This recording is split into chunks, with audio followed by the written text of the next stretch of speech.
Hi, it's Sandy Parker, and welcome to Crafting for Almost Everyone. I'm going to do a blending video with all types of alcohol markers. I hope you'll stay tuned. Well, first of all, I'm going to be making some sea life inspired projects for my nephew's wedding that's in an aquarium. So what I did was I stamped out these designs on Neenah Classic Crest Solar White, Recollections Heavyweight, that's from Michael's, it's 110 pound. I think the Neenah is 80 pound. Georgia Pacific, that's 110 pounds, but they weigh these differently. So the Georgia Pacific that you get at Walmart for about almost $6 for 150. That's the cheapest. The Recollections Heavyweight, I normally pay $10 for ream of it, and I think that's 100 or 150 sheets as well. And then the Neenah is very expensive. It's about between $30 to $40 for a pack of it. So I want to tell you that right up front so you have your pricing down pat. Now I'm going to be doing the coloring of everything to compare the markers on the Neenah because it's supposedly the best for blending alcohol markers. Now I did a blending on using water-based markers. The Georgia Pacific did the best on blending water-based markers. Very surprising but exciting because of the price, and I was really happy to see that.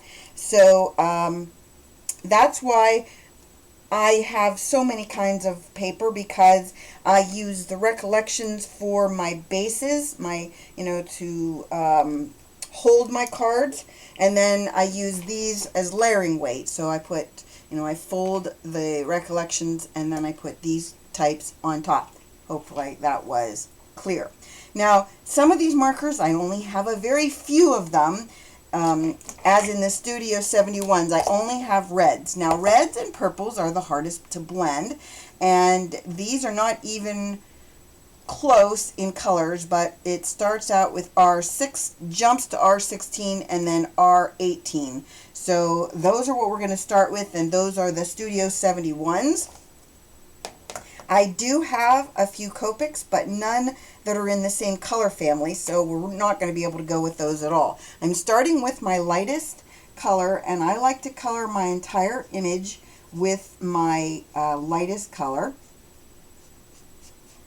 When it's reds, though, you really should only do a small portion at a time, because the reds, as I said, are tricky to blend. So I'm going in with my lightest tone first, then I'm going to go to my R16, which is my middle tone. I really like the nibs on these. They're really, they're like a brush tip, but they're really nice nibs. They're, I can't explain them. They're just easy to use, is all I can say, I guess. I'm going to just go around the edges with this one, and then I'm going to go back with the darkest, which is R18, and I'm going to go over my highlight areas with this. Hopefully you can see where I'm touching with this. And again, I'm only doing that part of the fin. Back in with my lightest, and go over everything again with the lightest. I'm going to cut these images out, so it doesn't matter if I use them in the end. It doesn't matter if I got a little white, a little red on there. That's why you need these, and this is a colorless blender. Every company makes colorless blenders, and what you do with those is you go into the area that you didn't want to be that color, and you just keep swiping across it, hopefully, until you get the red out. And I only needed to come off of that eyeball that I got a little bit of red on. So let's go into our top fin with our lightest shade. And I'll try and just do the top section of our fishy. And I'll do it to his lips. Got a little more on his eye. Might as well just wait till the end, because clearly I'm going to get a lot more on that eyeball before I'm done. And I'll just do the whole rest of the fish. Might as well do his lips, because clearly lips will be red, right? Okay. Then we go in with our middle tone, which is the 16. And I'm going to kind of just do around the edges with this. I like this particular colorless blender from Chameleon because the nibs are really teeny tiny on it, so you can get into these little spots and get, you know, get the red out of it.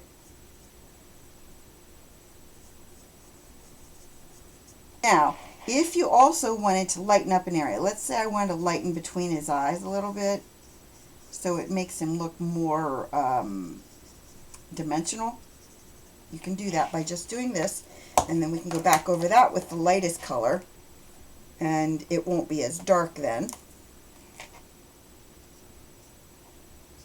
but you'll be able to see there's a difference in the colors. Okay, so those are the Studio 71s, and I think I bought those at dickblick.com. Okay, I'll put all that information below. As you know, I always do that. Now, we're going to go to the Sharpies, and in the Sharpies, I thought I would do some corals and some pinks. I have some greens and blues, but I thought that the corals and pinks might be the way to go with this. So I'm going to start with this one. It seems to be the lightest. These are harder to blend because when you're looking at Sharpies and Bic markets, they don't really have... I'll call it the blending skill set that the other ones have. Don't get me wrong, you can blend them, but it's harder to blend them. And if you do buy these, I recommend you buying a colorless blender and using that to make your different color tones, because sometimes you can't get a light enough color for your fish or whatever you're doing. And you can see that I'm using the Bic Market first. This is the lightest one I had. And I'm going to do my entire fish this time. If you want something to look raised, like you want your fish, the middle of your fish to be, look like it's coming toward you, if you make it lighter in the center, that'll help you do it. So then let's go in with, I might have to do like a weird pink, I'm not sure about that, as my darkest tone. I'm going to use this color that's a Sharpie, but that's how dark it comes out. So we're going to use this to go around the edges.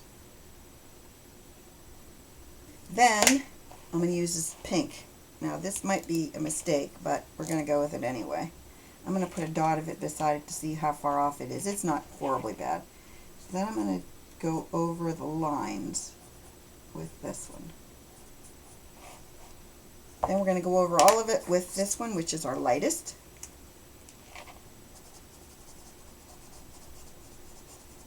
And hopefully that'll blend all of our colors together. I'm not going to go over much of that middle between the eyes because I want that part to be, to look like it's raised. So it's going to be lighter than the rest. So that was the Sharpie and Bic markets. Wait, I missed a little part over here, I think.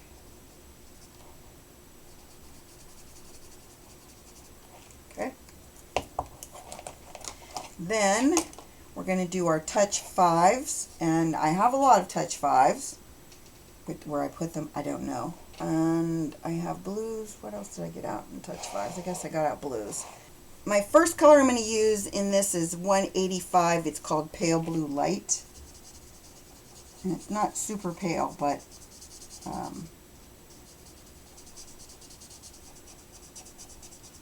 it's the closest we're going to get to pale blue, apparently. Look how the color came out on my swatching, and now look at the color. It'll probably dry lighter, but I just wanted to show you that difference. Oh, I stamped all of my fish with Brutus Monroe's Detail Ink in Raven.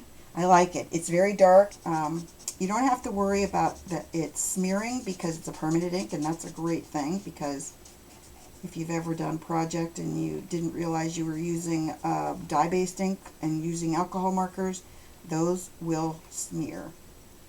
The only way you can get around that is if you used embossing powder over it, and then the embossing powder would make it so that it doesn't smear. Next we're going to go with I think in my colors I'm going to go with this one. It's 183 and then finish with 67 because I think that's my darkest.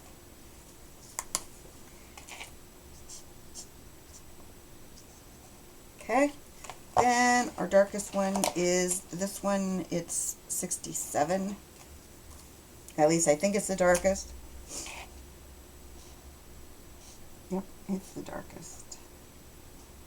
Now this one you should be able to see the blending the best on it because the colors are much different. So you should be able to really go back over all of it with my lightest color.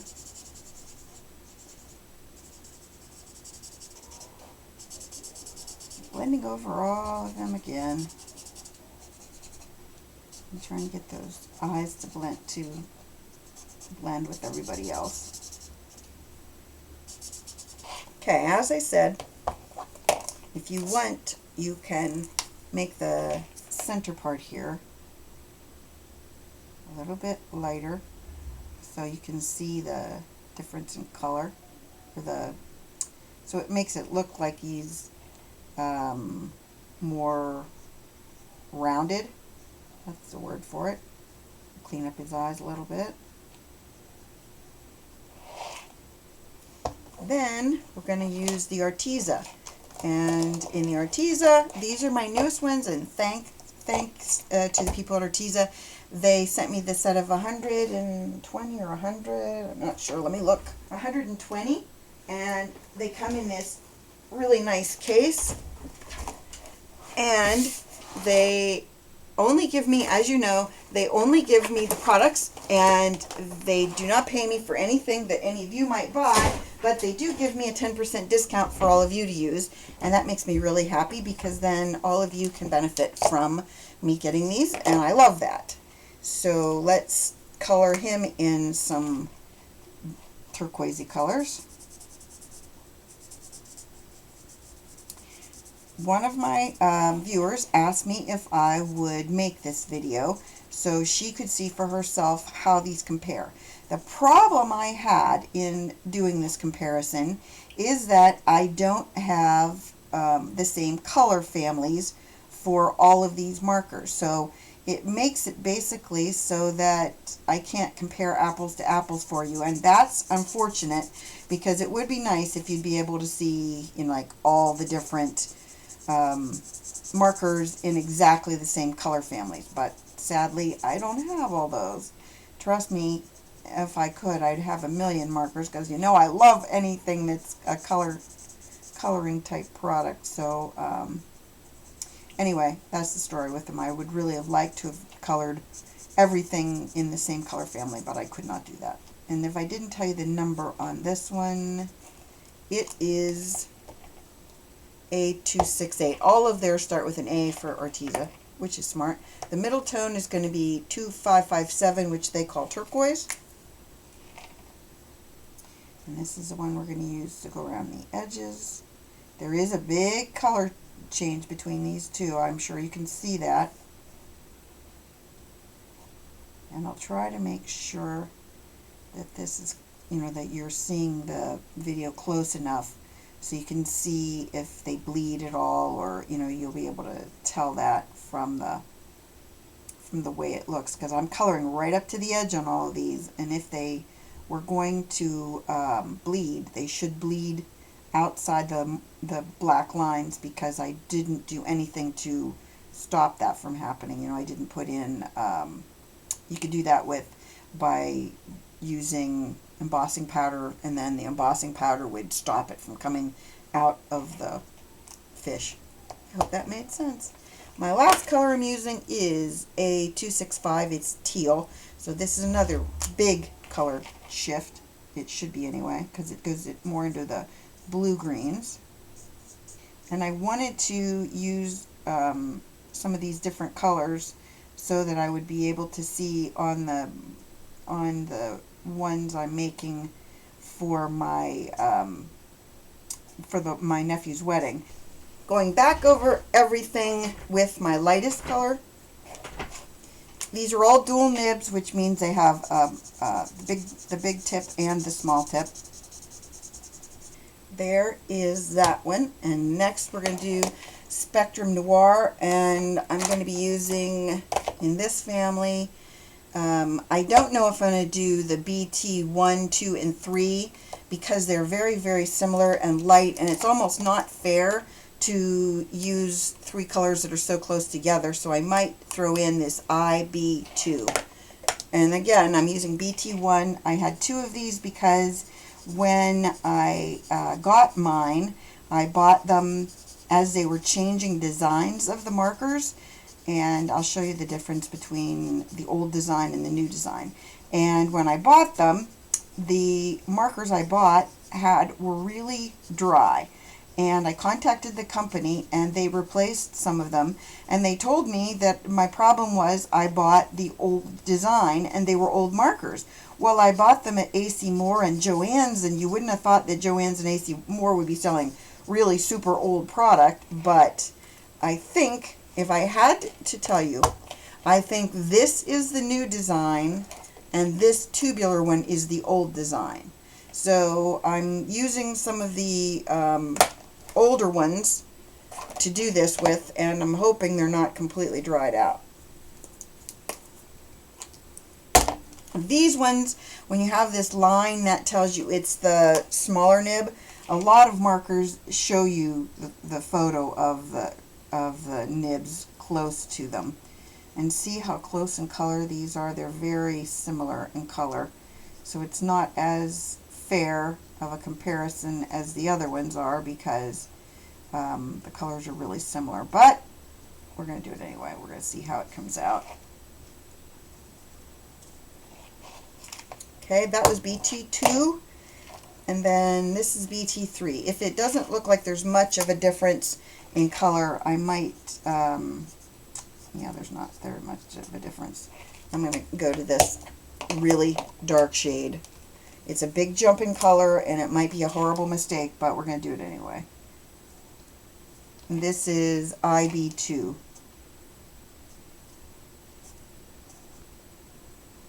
Then we're going to go back over everything with our lightest, which was the BT1.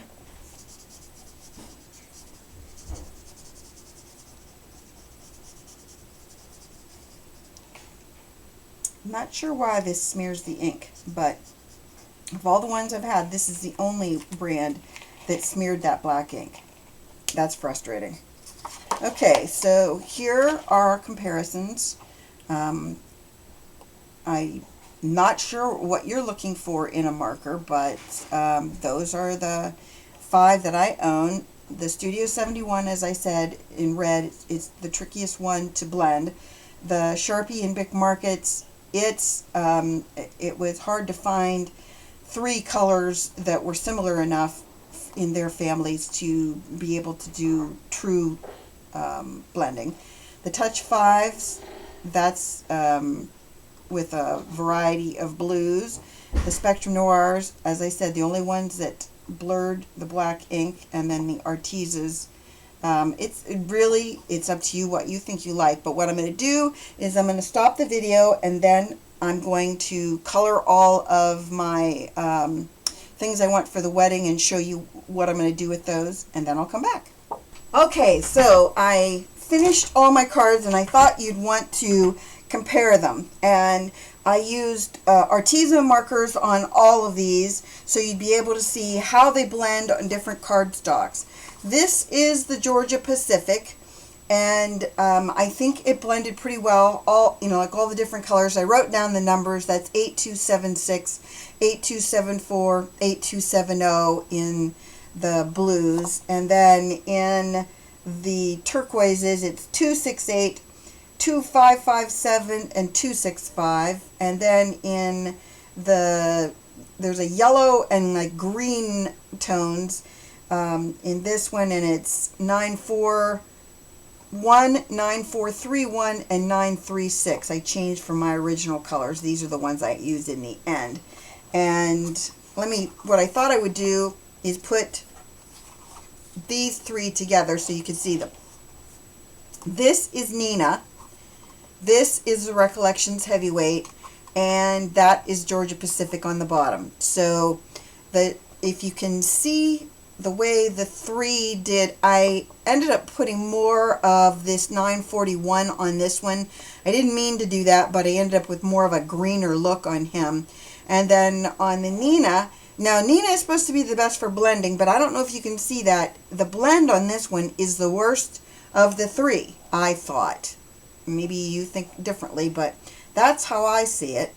Then let's go to the middle fish. I only have one fish on this one. Okay, this one is the Neenah, the bottom one, or the top one, excuse me. The Georgia Pacific is here, and this is Recollections. I'm going to kind of slide them. I guess I can't. Okay. Maybe I'll put them like this more. I'll just let you see one of these. Okay. On the Georgia Pacific, I'll just look at them one at a time. The Georgia Pacific, it blended okay. The Neenah, I think, blended better than it did with this one, but I still can see the lines really, really well, and I think on this one it blended best on the Recollections. I don't know what you think. Now, I colored every one of those little spikes on this. Now, you can see in this one, you can actually see those little spikes. They didn't blend out, but in this one, on the Recollections, it did blend out. In the Georgia Pacific, it also blended pretty well. But, again, in the Neenah, you can see all the lines around this, around there. You can see I mean, I don't know. Maybe it's me. Then on the little blue fish, on this end, I'll just show you one of each of them. This is Georgia Pacific, this is Recollections, and this is, I'll put up there, Neenah. And the Neenah, oh, I blended out some white on that one, so I need to go back over that one. But what happened was I had trouble with my eyes getting, the blue I got in the eyes too much as usual. Let me put a little bit of this lightest blue on that. We'll clean up that little boo-boo. That wasn't the paper's fault, that was mine. Anyway, what I found was when I did this, some of the papers did feel like they were easier to blend on. You know, like it was easier to color on. I felt the Neenah was easier to color on, but in the end it didn't blend well. So, I mean, I'm not sure if that's makes it better or not, because you really want them to do everything. You want it to glide over the paper easily, but you also want it to blend. So that's the 3 blue fish.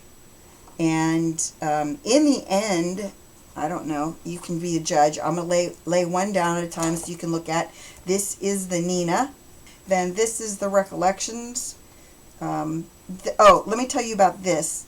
This fish and this seahorse, I stamped them first with another ink, and it was supposed to be archival as well, but that's why I put lines through this one, because you can see how that ink just smeared everywhere. So that was not the Brutus Monroe. It wasn't this ink. It was the Gina K amalgam ink.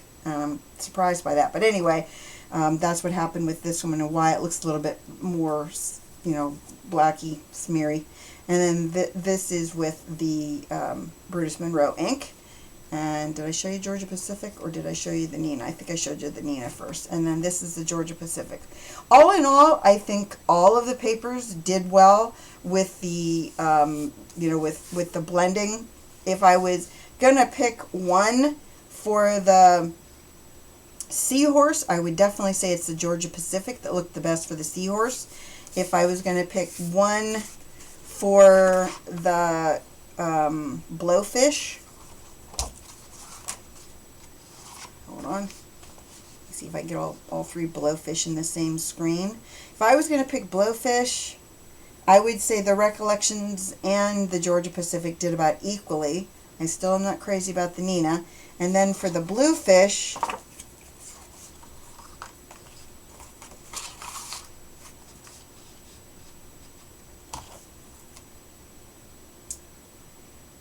Well, you can be the judge of this, but I still kind of like this one, and that's the cheap Georgia Pacific. So if you're looking for alcohol markers, I really like the new Arteza. I think they did a great job on the right paper. For me, it was Georgia Pacific, I guess, that I feel was the best blending paper.